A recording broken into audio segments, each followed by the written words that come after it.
le monde, j'espère que vous allez bien. Je vous retrouve aujourd'hui dans une nouvelle vidéo pour vous parler d'un grand classique du cinéma américain puisqu'il s'agit de Terminator. C'est une de mes sagas préférées et après l'avoir regardé un bon nombre de fois, je me suis aperçue qu'il y avait plusieurs petites incohérences au niveau des scénarios qui prêtent à sourire une fois qu'on les remarque et que j'aurais bien voulu partager avec vous, donc c'est parti. Donc, commençons par le commencement, là où tout a commencé. Terminator 1, sorti en salle en 1984, au cas où il y en a qui se souviendraient plus du scénario, c'est les survivants d'une guerre nucléaire, enfin d'une apocalypse nucléaire, qui font la guerre à des machines qui sont menées par Skynet.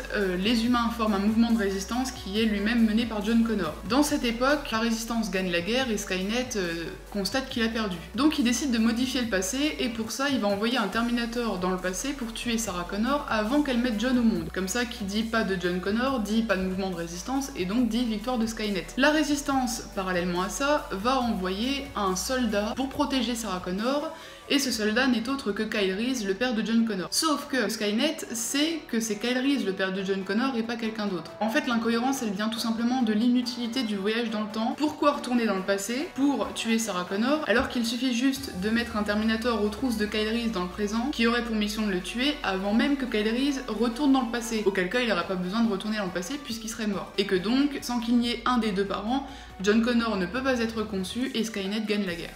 On poursuit, on est maintenant en 1991 et c'est au tour de ce film de faire sa sortie en salle, Terminator 2, le jugement dernier. Pour la première fois, ce film n'oppose pas une machine à un humain, mais une machine à une autre machine, en théorie. Parce qu'en pratique, le T-1000, moi personnellement, je me demande vraiment si c'est un Terminator ou pas. Parce que dans les autres films Terminator, on voit la manière dont les machines elles-mêmes perçoivent leur environnement. On sait que par exemple dans Terminator 1, Schwarzenegger voit son environnement, bon, en rouge si je peux dire, et que dans Terminator 3, le TX voit son environnement en bleu. Sauf que le T-1000, on sait rien de tout ça. De plus, qui dit machine, dit pour moi, à mon sens, endosquelette, donc un minimum d'armature métallique. Le T-1000, lui, n'en a pas du tout parce qu'il peut modifier sa forme initiale comme bon lui semble, hein. Il peut prendre l'apparence de ce qu'il touche en fait. Donc on peut vraiment se demander si c'est un robot. En plus, qui dit pas du tout d'endosquelette, dit pas non plus de puce. Et la puce, on nous a toujours dit dans les films que c'est ce qui alimentait un Terminator, c'est ce qui lui permettait de fonctionner et que sans la puce, l'endosquelette était inactif. Par contre, à la différence du TX qu'on voit dans Terminator 3, le T-1000, lui, il peut modifier complètement sa forme initiale, hein, parce que le TX, lui aussi peut prendre l'apparence de différentes personnes, de différentes choses,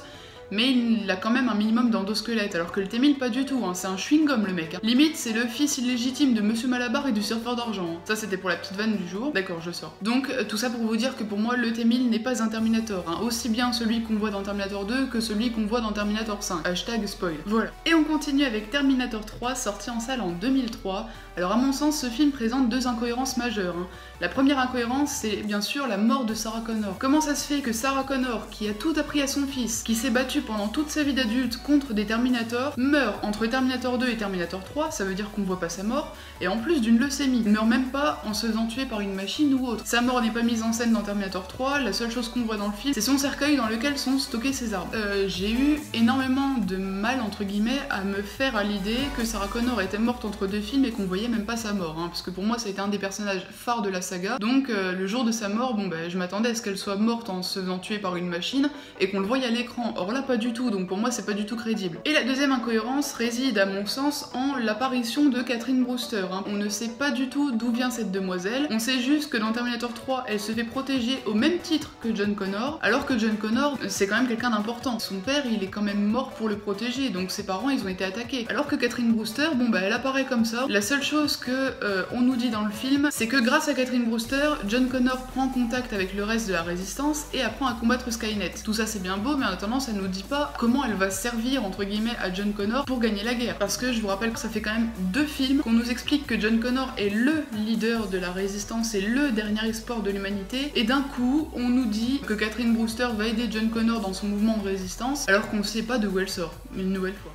Et on continue avec Terminator 4 qui sort en salle en 2009, donc Terminator Renaissance si vous préférez, qui est en fait le seul film de la saga à se dérouler entièrement dans un décor post-apocalyptique, c'est-à-dire après le jugement dernier. Dans les précédents films, on nous a répété que John Connor était le leader de la résistance, le dernier espoir de l'humanité, etc., etc. Donc on est forcément amené à croire qu'un film dont le décor serait entièrement post-apocalyptique ne peut pas avoir pour personnage principal quelqu'un d'autre que John Connor. C'est pas possible. Et ben là si. John Connor dans Terminator 4 n'est absolument pas le leader leader de la résistance, hein, c'est un simple soldat qui est censé obéir aux ordres qui lui viennent du dessus. Je dis censé parce que si vous avez vu le film, vous vous rendrez vite compte qu'en fait c'est pas du tout ce qu'il fait, il obéit pas aux ordres et c'est bien ça qui fait qu'il tient quand même une place à part, même si c'est pas forcément la place qu'il attendait au départ, à savoir celle de dernier espoir de l'humanité. Donc en conséquence, c'est pas John Connor le personnage central, c'est Marcus Wright, c'est lui.